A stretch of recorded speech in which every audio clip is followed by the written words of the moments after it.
Perfeito.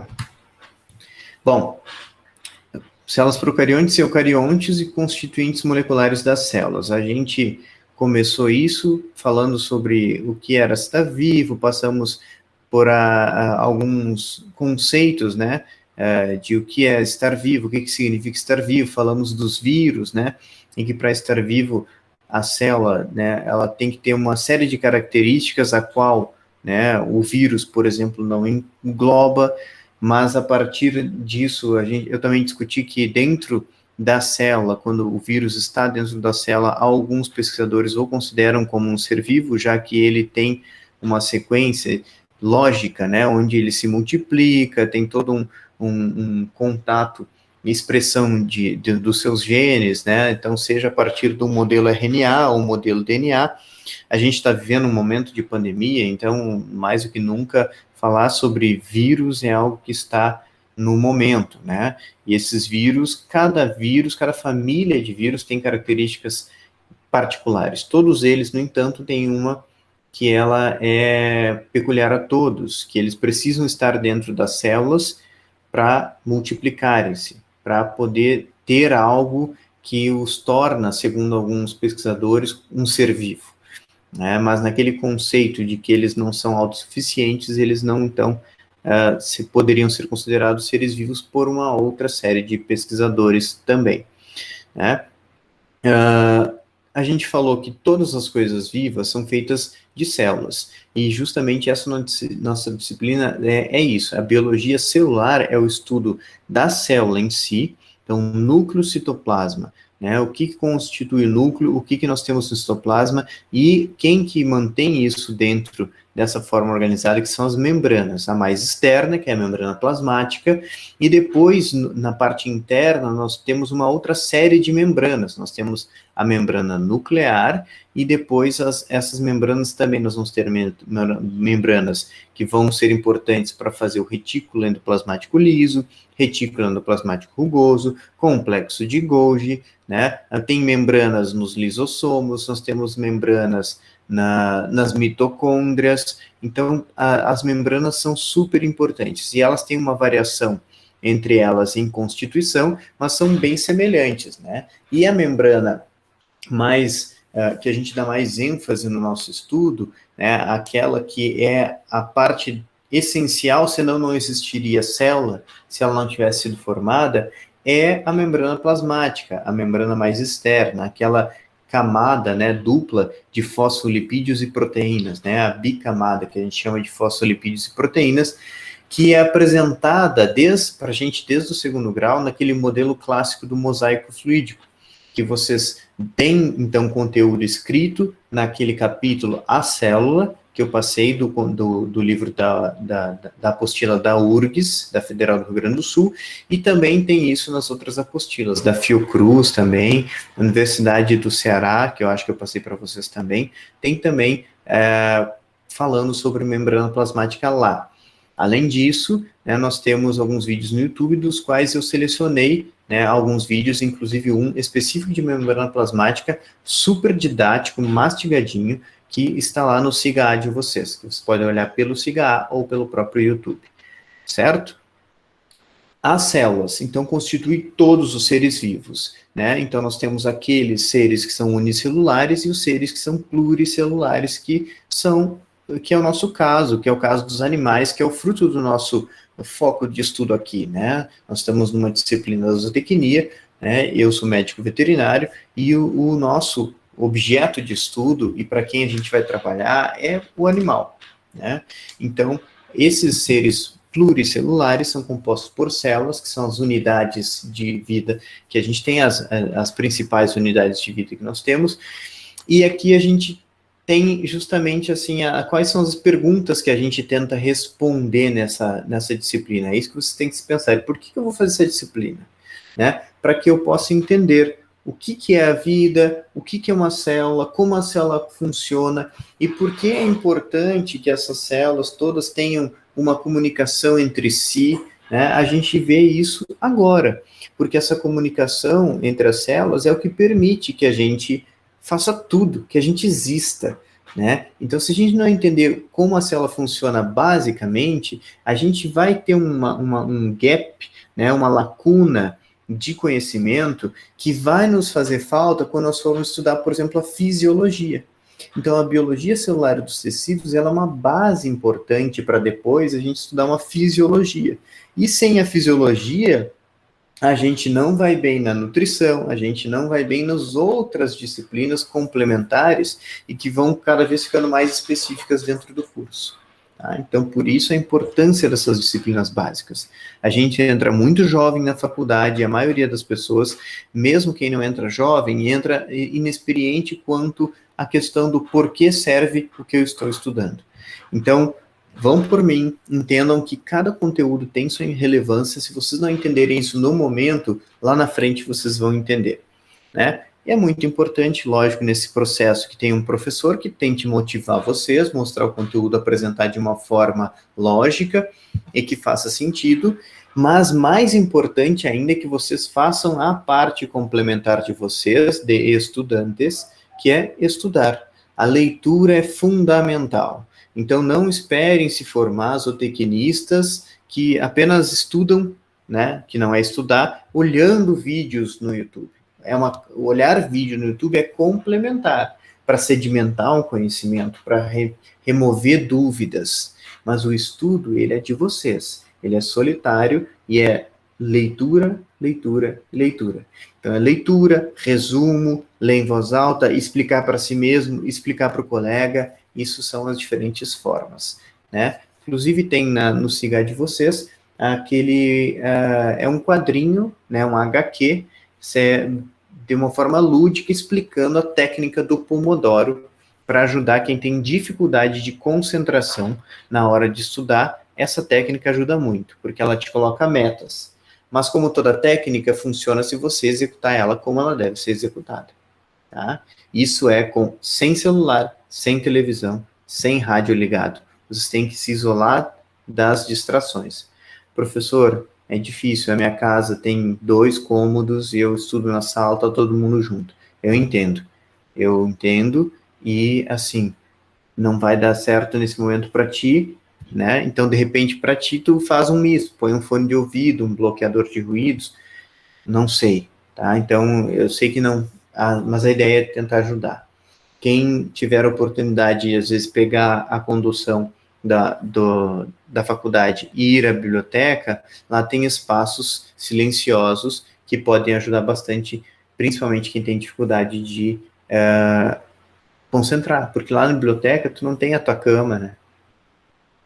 Não tem, e que é um grande atrativo, né? Principalmente nesses tempos de pandemia. Não tem a Netflix, enfim, desde que eu desligo o celular. Bom, vamos lá. A gente falei um pouco sobre os vírus, né, como eles são pequenos, mas tem alguns que são grandes, como esse vírus gigante da Sibéria, né, que foi encontrado lá em tundras árticas, né, que ele é o maior vírus encontrado, e a ideia é que ele já existia há 30 mil anos, infectava mamutes, né, e neandertais.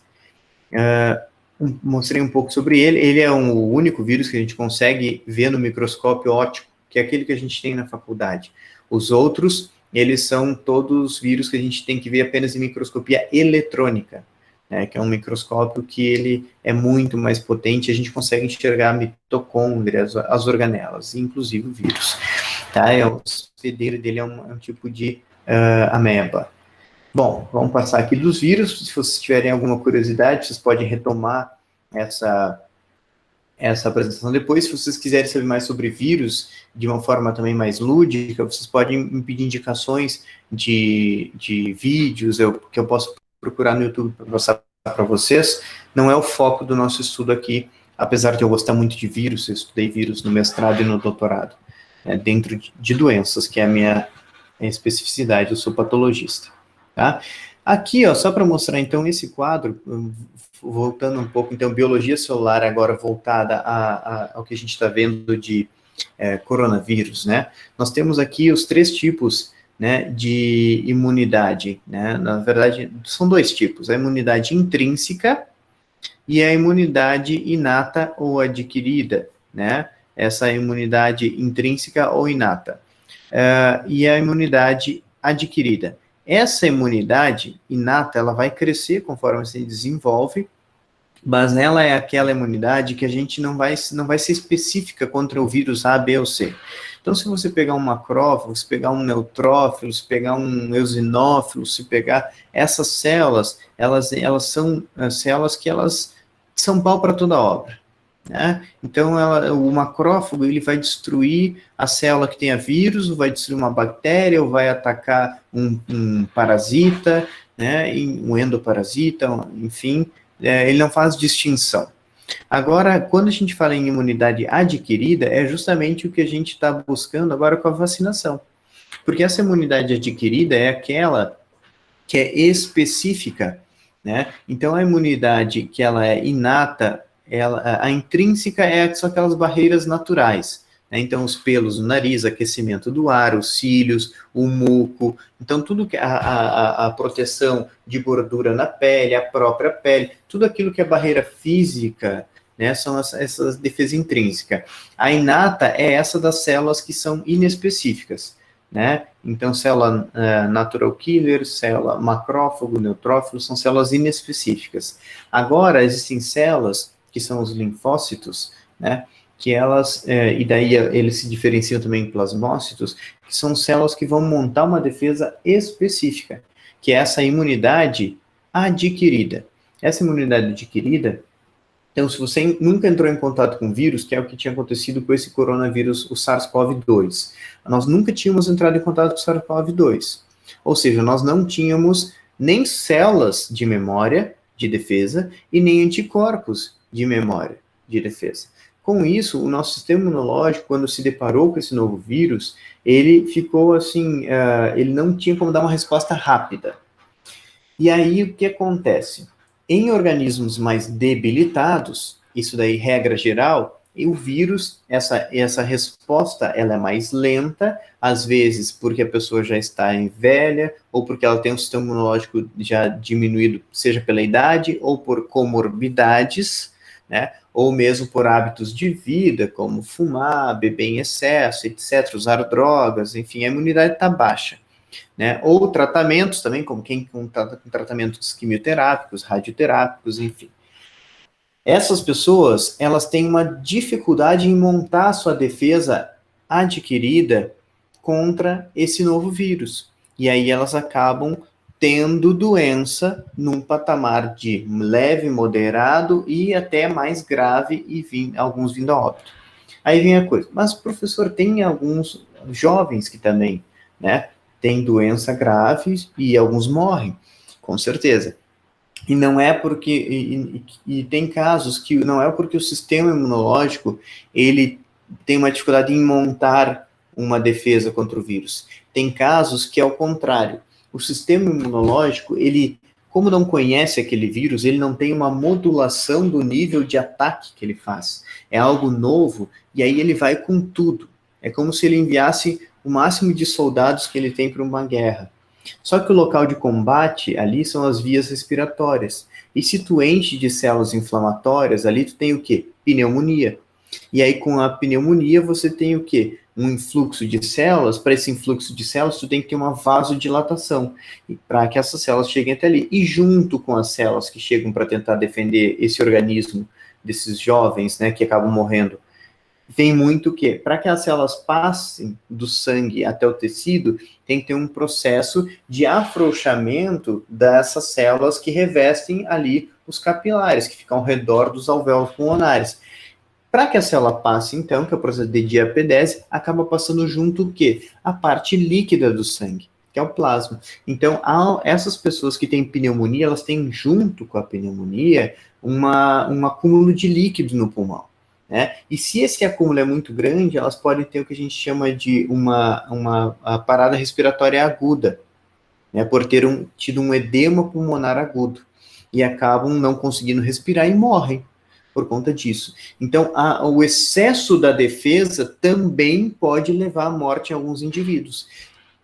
Isso é conhecido, já era conhecido em outras doenças, inclusive na SARS, que é uma doença que já tem uns 20 anos, né, que é o SARS-CoV. Esse hoje da Covid é o SARS-CoV-2. Esse vírus aparentado, o SARS-CoV, ele já causava doença antes, né? Então, ele já tem aí, não chega a ter 20 anos, tá? Mas é início dos anos 2000 e é síndrome respiratória aguda, justamente porque o organismo não conhece o vírus, ataca ele com todas as forças, a pessoa tem um edema pulmonar e morre, né?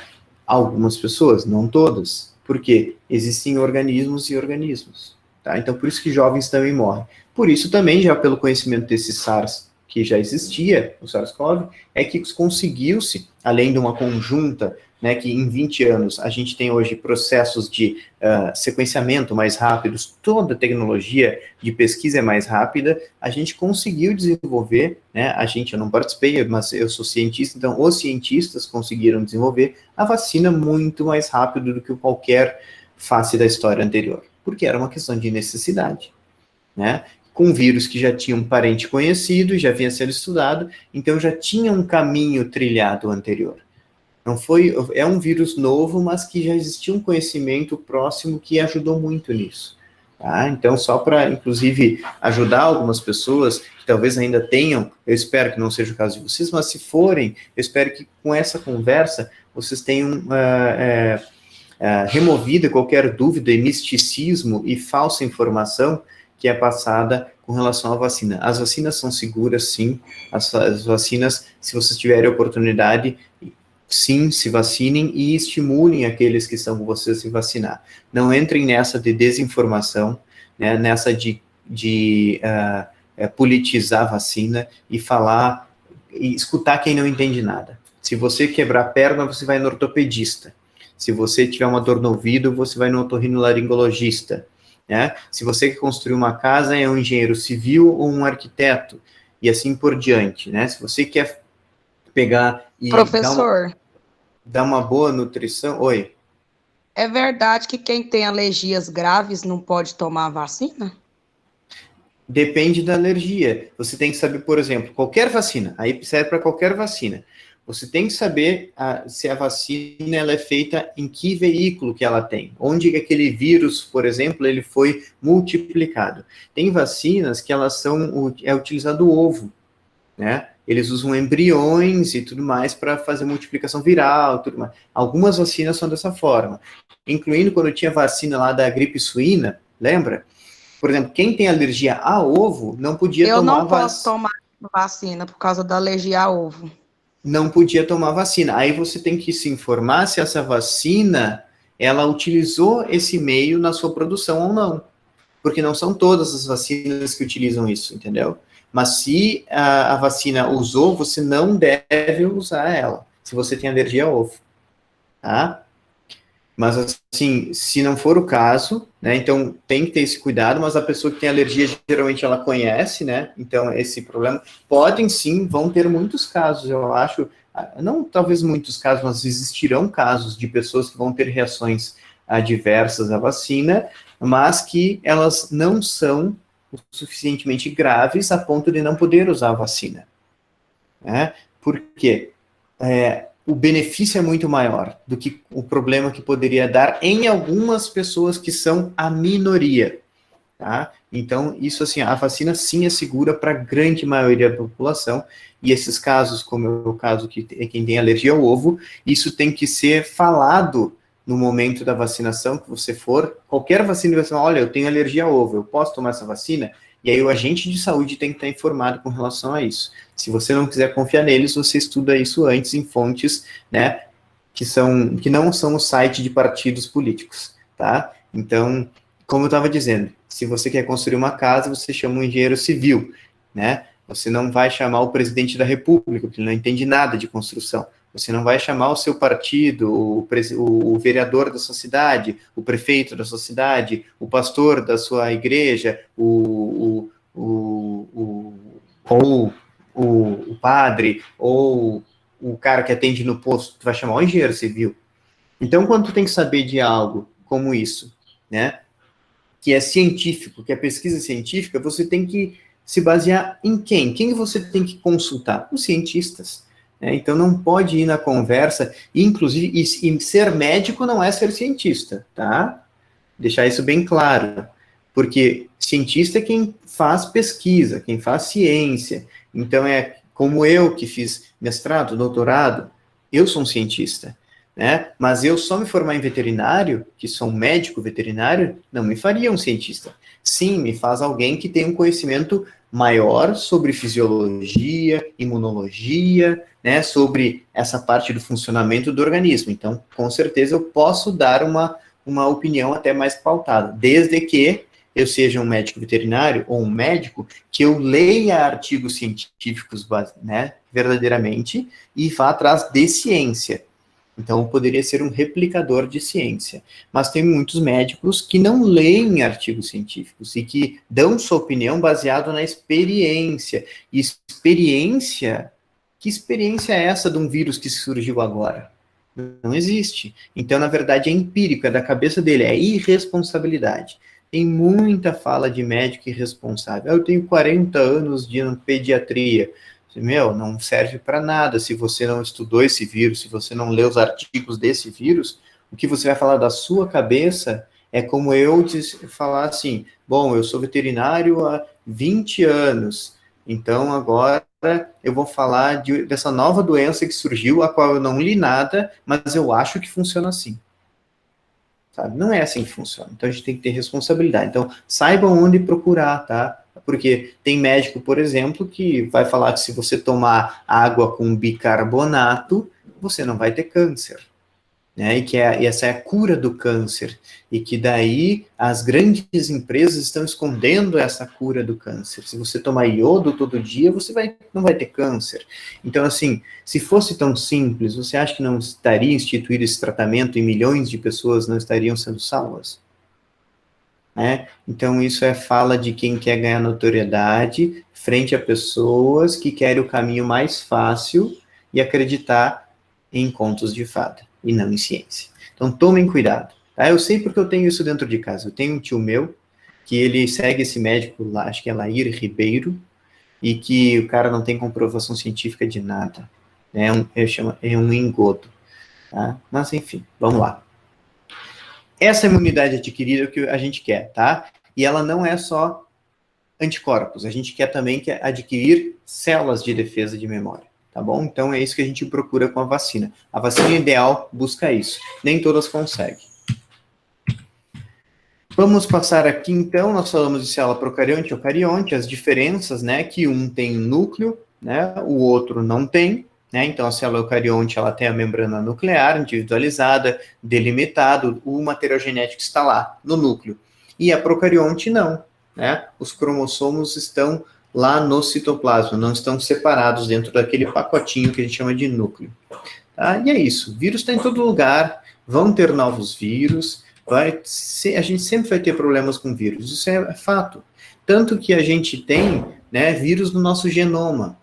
Nós temos pelo menos 8% do nosso genoma que são de esses vírus endógenos, que a gente chama RNA não retroviral endógeno. Né? No caso aqui, né, eles estão falando de 8% que não são retrovírus. Se a gente pegar os retrovírus, ainda, que a gente chama de retrovírus endógenos, aumenta para um 15%. A última vez que eu vi era 12%, mas isso foi lá eu confesso que estou desatualizado, em 2014, quando eu estava no doutorado. Então, olha só o que diz aqui, ó. O homem tem somente 300 genes a mais que um camundongo. O homem possui 220 genes herdados de bactérias. 220 genes herdados de bactérias. E nós temos, só usando aqui, ó, desses vírus que são os bornavírus, a gente tem 8% do nosso genoma é de origem de bornavírus. Fora os retrovírus, né? Então, para vocês verem que os vírus também fazem parte da evolução da nossa espécie. Só que alguns, quando novos, não adaptados, causam doenças importantes. Tá? Então, não tem como, eles fazem parte da gente e assim continuarão. Tá? Aí a gente depois passou por bactérias, né, que são o exemplo, né, o protótipo que a gente usa sempre é a E. coli, para mostrar a cápsula, a parede celular e depois a membrana plasmática. Essa parede celular, as células dos animais não possuem a parede celular, possuem apenas a membrana plasmática. E aí nós fomos aquele resumão, deixa eu ver que horas são agora. Aquele resumão, temos tempo ainda, a célula é basicamente formada por 3 partes, né? A membrana plasmática, né? Membrana celular ou plasmalema, que é a capa que envolve a célula externamente e limita ela. Depois nós temos um citoplasma, dentro desse citoplasma nós temos um gel composto primariamente por água, 70%, mas cheio de proteínas, lipídios, carboidratos, moléculas orgânicas, moléculas inorgânicas, e dentro desse gel nós temos um monte de organelas, né? E aí entra citoesqueleto, né? Lisossomo, complexo de Golgi, mitocôndrias, né? O citoesqueleto, que é composto por várias outras moléculas, como os centríolos, né? E os microtúbulos, e actina, miosina, dependendo da microfilamentos de actina, microfilamentos de miosina, em quantidades diferentes, de acordo com o tipo de célula. Vai ter ali retículo endoplasmático rugoso, retículo endoplasmático liso. Então, é uma série de organelas que estão ali naquele gel, né, que está dentro do citoplasma, então no citosol. E depois nós temos uma outra membrana que forma, então, o núcleo, né, que é uma estrutura onde nós vamos ter o material genético ali, o DNA, e nós vamos ter também ali produção de RNA, porque nós temos o nucleolo, né? E ali esse DNA, ele vai ter a herança de tudo aquilo que nós somos, e ele vai mandar as mensagens para o citoplasma para produzir as proteínas, né? Sejam elas simples ou complexas, então lipoproteínas, glicoproteínas ou proteínas simples. E essas proteínas é que vão ser os agentes executores das tarefas que serão enviadas a partir do DNA. Então, eu quero produzir insulina, a informação onde a receita qual é a receita da insulina está no DNA. Mas a insulina, propriamente dita, é produzida no citoplasma. Então, essa célula recebe uma mensagem, precisa de insulina. Ela recebe a mensagem onde? Na parte externa, que é a membrana plasmática. Essa mensagem chega no núcleo, precisa de insulina. No núcleo, a porção lá onde está a receita no DNA da insulina, ela está torcida, ela se abre a fita dupla, faz um molde de RNA mensageiro, esse molde de RNA mensageiro vai para o citoplasma, no meio desse processo ele sofre uma transformação, ele se livra de uma parte que não faz parte da receita final da mitocôndria, mas que é super importante, né, que são os introns, e os exons, que é a parte codificante, propriamente dita, desse DNA, ele vai até lá ao citoplasma. Chega nos ribossomos, que estão lá, né, nós temos o retículo endoplasmático rugoso, nós temos os ribossomos, chega lá no ribossomo, se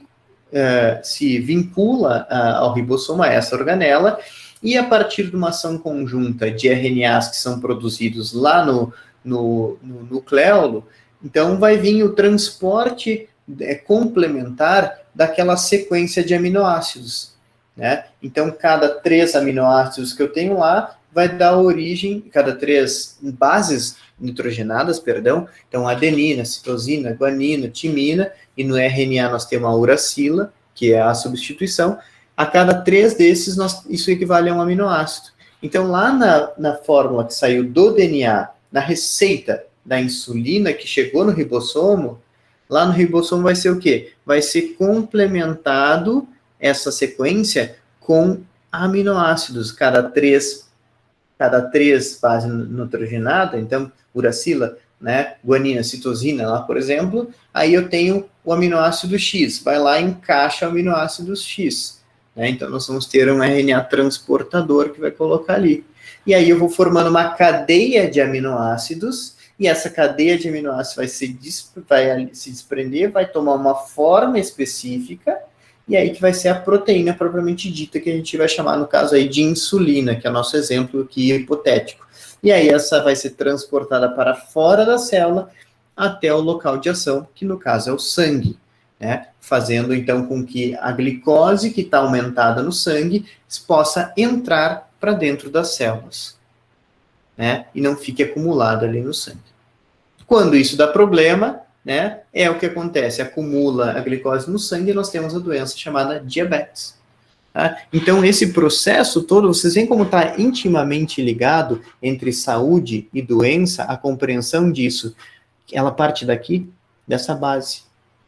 Então, por isso, talvez com um exemplo agora bem simples, bem bobinho que eu dei para vocês, mas ele possa ajudar vocês a entender como essa é bonito, inclusive.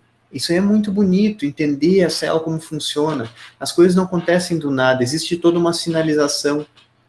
E as células se conversam a partir desses sinais. Que sinais? São essas proteínas, essas enzimas que eles produzem e que vão se ligar num receptor de uma célula e passar uma mensagem. E aí pode ser para produzir algo ou para inibir a produção de algo, né? Então essa sinalização celular toda, ela se dá na membrana plasmática, que a membrana plasmática, ela é uma bicamada, né, de fosfolipídios e proteínas. Tem colesterol, tem outras coisas, mas por que enfoca nas proteínas? Porque as proteínas formam esses receptores da membrana. Então aqui está a membrana e ela é cheia de receptores. Então aqui eu tenho um receptor para heparina, tenho um receptor para não sei o que, entendeu? E esses receptores é onde as proteínas vão vir se ligar e passar mensagem. Produz insulina, produz glucagon, produz polipeptídeo P, e assim por diante. Produz o que é necessário nesse momento. Tá? Entenderam como é que funciona o processo? Vou dar um outro exemplo, tá? Para ilustrar aqui bem essa parte. Tem um hormônio produzido, tá, na tireoide, tá? Lá nós temos a tireoide e a paratireoide, né? Então, na verdade, nós temos esse hormônio da paratireoide, que é o paratormônio. Ele é da paratireoide, que fica ali grudadinha na tireoide, tá? Esse paratormônio, PTH, ele vai agir lá no osso, né? Então, quando que ele vai ser estimulado a produção desse hormônio? Nós temos normalmente um controle dos níveis de cálcio e fósforo no nosso organismo. Aí o nosso organismo percebe que o nosso nível de cálcio está baixo. Ele está baixo o nível de cálcio. Então eu tenho que repor esse nível porque eu tenho que manter o equilíbrio. O equilíbrio que a gente chama de homeostase. Tem que manter a homeostase. Aí baixou o cálcio. De onde eu tiro o cálcio no organismo? Do osso. 99% do cálcio está no osso. E como que eu tiro lá do osso? Tem que ter uma ordem para isso sair. Então, baixou o cálcio, vai ter um estímulo para essas células lá na paratireoide, para elas produzirem e liberarem na circulação o PTH, esse hormônio. Esse hormônio vai pela circulação, chegar lá nas células do sangue, do osso, e vai chegar numa célula específica do osso, que chama osteoblasto. É a célula que é responsável por produzir e manter a matriz óssea do osso, o que deixa o osso lá firme.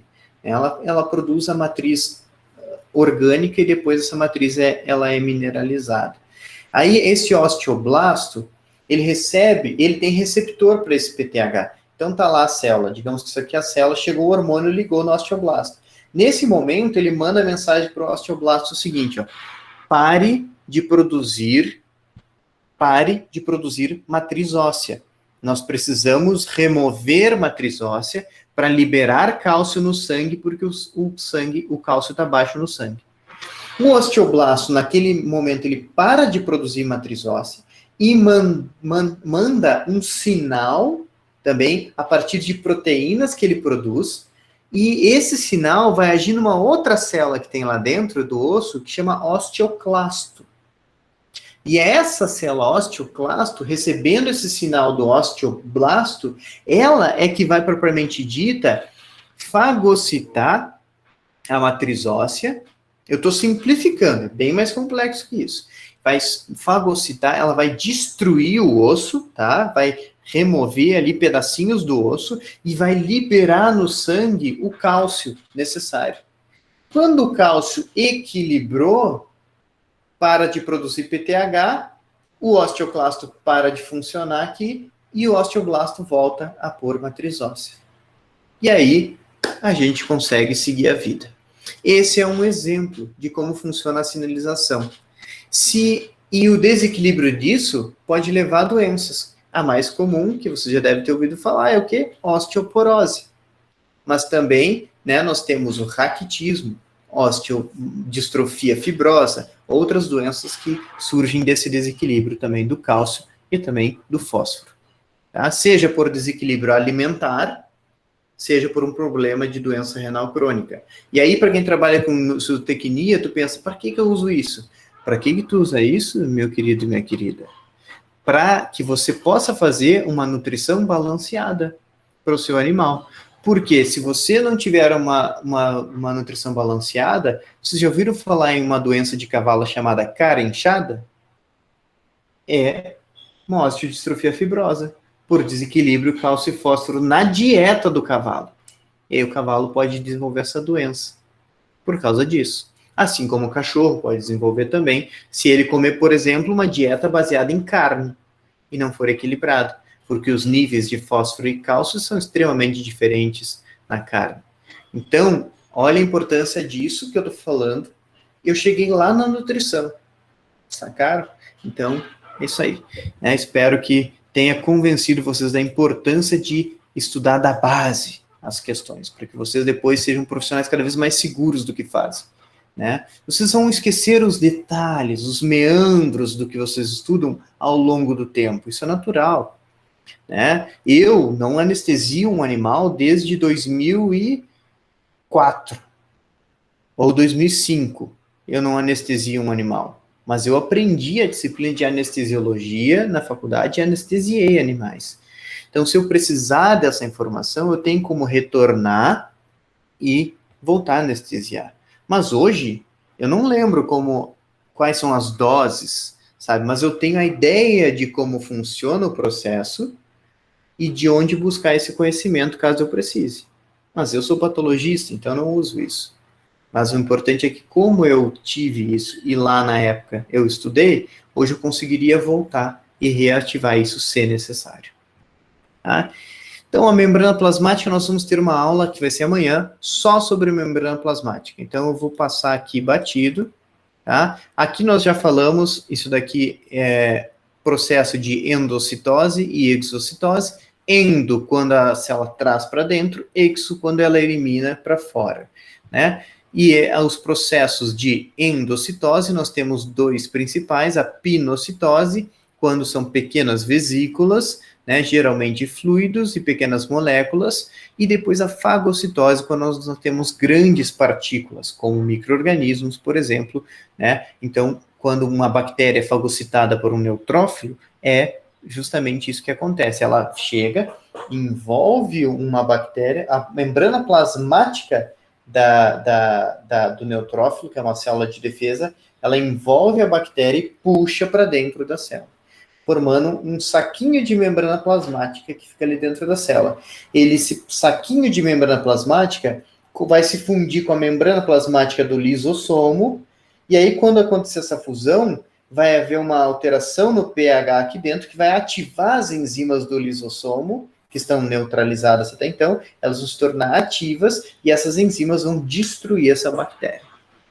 Com exceção de bactérias que têm parede, né, que as protege das enzimas dos lisossomos, que é o caso das micobactérias, né, que causam a tuberculose.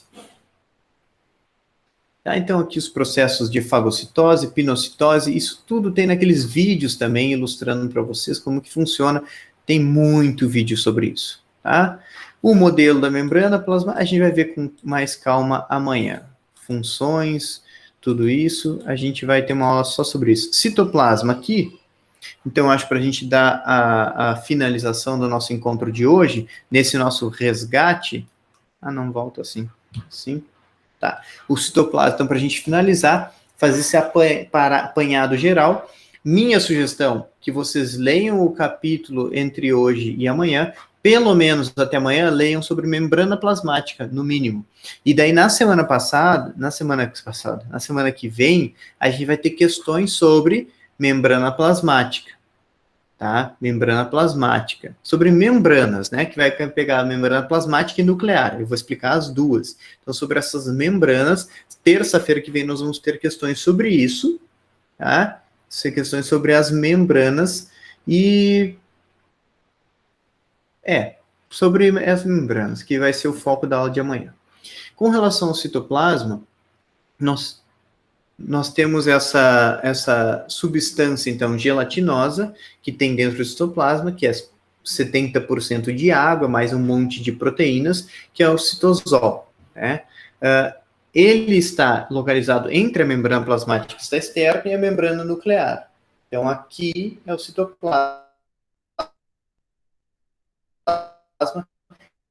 que é preenchido. Tá? Esse citosol que é o gel, mas além do gel nós temos as organelas que eu já citei anteriormente para vocês. Tá? Só organelas de 45% do volume que tem no citoplasma, o resto é esse gel chamado citossol. Tá? Então, o gel que tem ali dentro, que a gente chama de gel aquoso, é o citossol. Tá? Nas células animais, que organelas que a gente tem? Eu fiz uma revisão geral com vocês também com relação a isso, mas nas semanas subsequentes eu vou entrar e explicar um pouco mais de cada organela dessas, e aí nós vamos ter questões específicas sobre essas organelas mais à frente. Amanhã nós teremos o quê? Membrana plasmática, membrana nuclear, que serão as questões da próxima semana. Tudo certo? Ok. Para quem não está na aula presencial, se ficou alguma dúvida, entre em contato com o colega, troca ideia, porque ficou tudo bem conversado. Aparelho de Golgi, né? Aquele citoesqueleto, centríolo, lisossomo, mitocôndria, peroxissomos, ribossomos e retículo endoplasmático serão, então, a partir das próximas semanas, o foco do nosso estudo. Então, nós temos no aparelho de Golgi uma função principal, aqui, o resumo do resumo, o empacotamento de substâncias. Né? Então, ele empacota substâncias e é importante na formação de proteínas mais complexas. O citoesqueleto, na secreção de substâncias também. O citoesqueleto é aquilo, como diz o nome, esqueleto. Esqueleto dá a ideia do quê? Sustentação. Então, o citoesqueleto, né, que é formado por diferentes estruturas, ele é o que vai dar a forma da célula, vai manter o formato da célula e, ao mesmo tempo, vai fazer com que essa célula possa mudar de formato, se necessário, para se adaptar às diferentes tensões, tá? Então, o citoesqueleto, ele dá forma, dá sustentação e também é responsável pela maleabilidade dessa célula na adaptação do seu formato. Essa maleabilidade, ela não é infinita, ela tem um limite. Se ela não é respeitada, a célula rompe. Os centríolos são pontos de ancoramento, né, dentro desse citoesqueleto, partes específicas, muito importantes durante a divisão celular, né, eles são pontos de ancoramento, né, dos microtúbulos, fundamentais para haver a separação das células. Tá? Os lisossomos são as células, são pacotinhos, vesículas, uma membrana, e dentro tem um monte de enzima, que vai ser responsável pela digestão tanto de algo que pode ser trazido para dentro da célula, quanto de algo que é dentro da célula e que precisa ser reciclado ou destruído, como organelas velhas, por exemplo, né? Nós temos uma mitocôndria velha, ela é destruída dentro da própria célula para se reaproveitar o que pode ser reaproveitado.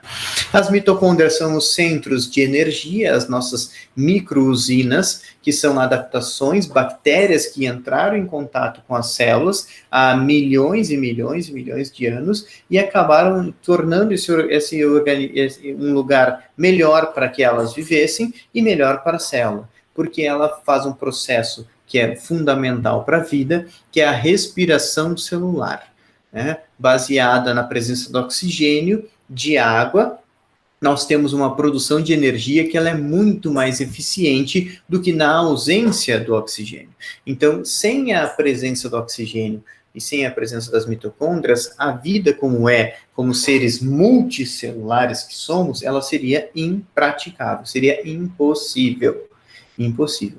Tanto que quando a gente tem algum tóxico, que pode ser inclusive dentro de planta tóxica, que bloqueia o ciclo de Krebs, né, bloqueia a respiração celular, o animal morre em segundos, em minutos, né, como é, por exemplo, o cafezinho, a erva de rato, né, que é a Palicúria magrave, que mata animais assim de forma muito rápida. E também a mandioca brava, que é uma outra planta tóxica também, que mata esses animais rapidamente, porque dentro dessa mandioca brava nós temos cianeto, um ácido cianídrico, né, e esse cianeto interfere na respiração celular e leva a essa morte rápida, né, que é o que as pessoas eram submetidas nas câmaras de gases nos nazistas, né? E quando vocês olham filmes de espião que remontam àquela Guerra Fria, né? É que aqueles sempre é o vilão, né? Porque quem faz os filmes são os americanos, então os outros são os vilões.